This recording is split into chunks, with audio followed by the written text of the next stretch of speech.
Welcome to Podnutz Daily for 21st of July, 2008, or July 21st, 2008, however you want to say it.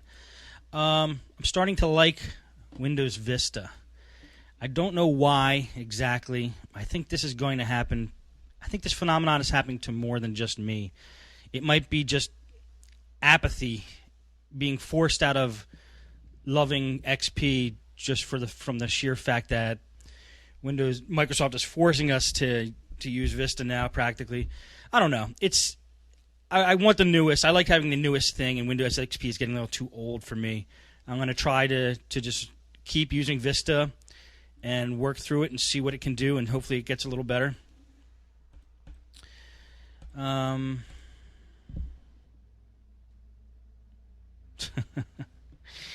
Yeah, I know. I used to bash Vista a lot. But you got to, I don't know.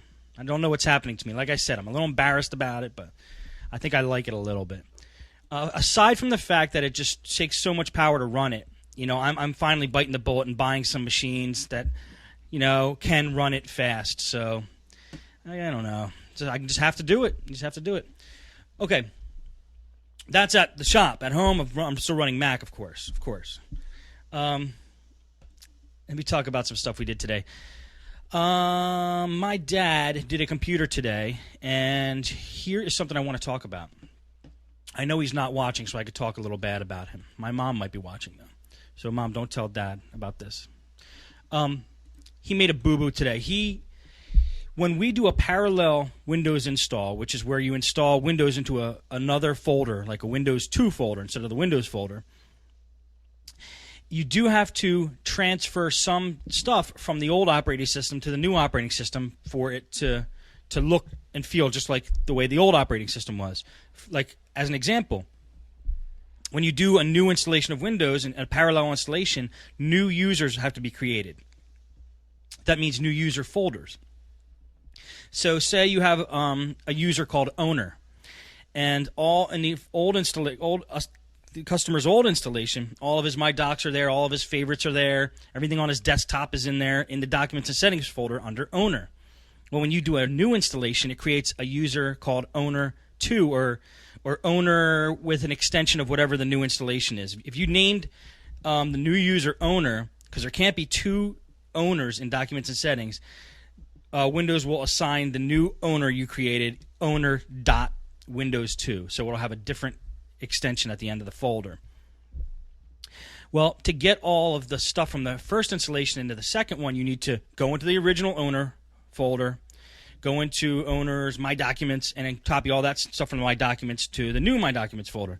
Same thing with favorites. You copy all the favorites from the old user account to the new user folder. And then I like to look at the desktop and move stuff from the desktop to the new user folder.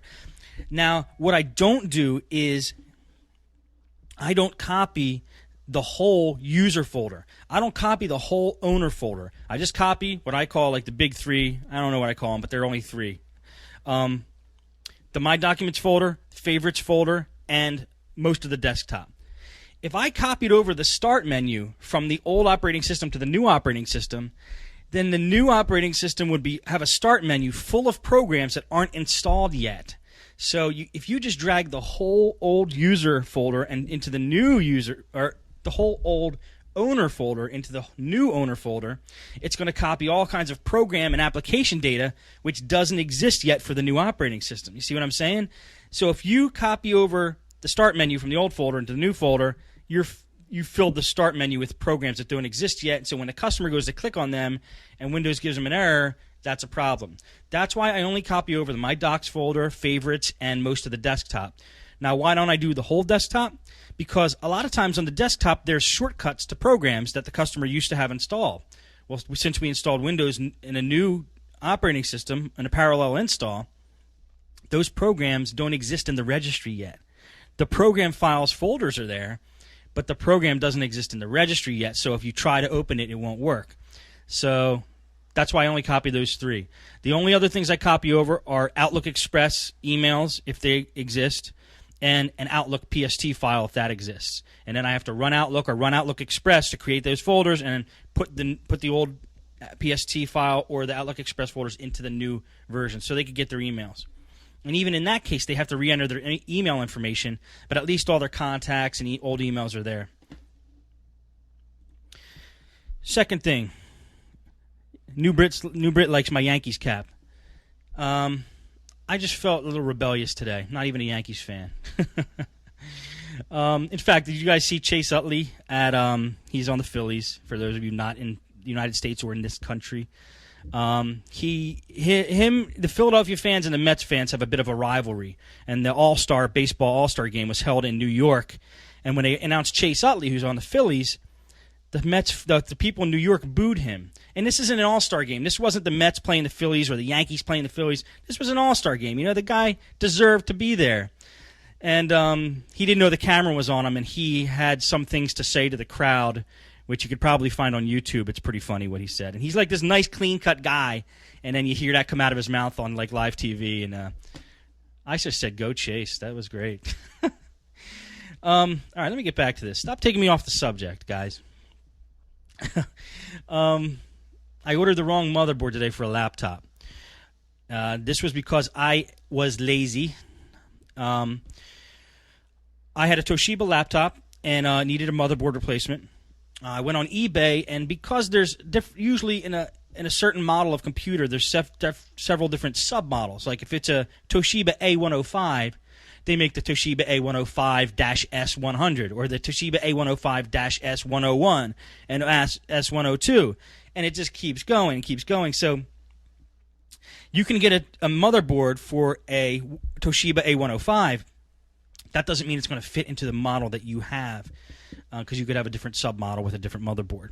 I was lazy, and I thought I knew what I was buying. I went by what somebody said in a forum, just offhand. They weren't even really that sure, saying that this motherboard would fit in the model that I had, and I ordered it. I bought it. I got it delivered, and it is the wrong motherboard. So the reason it's lazy is because I didn't take the whole laptop apart to see the model number of the motherboard, or I didn't take the time to actually find the model of that particular motherboard. And I'm talking the model number that's written on that motherboard, not the model number of the computer. And then look up the motherboard model that way. I bought it on eBay, and that happened, so you got to be careful about that. Don't be lazy like me. I had a Acer laptop with Windows Vista Friday, my bad. And we were trying to get Vista reinstalled on this particular computer because we were getting a blue screen of death, and it was a blue screen saying, I think it was unmountable boot disk. Tried fix boot, tried check disk, tried check disk /R, tried the Vista repair that it comes with. It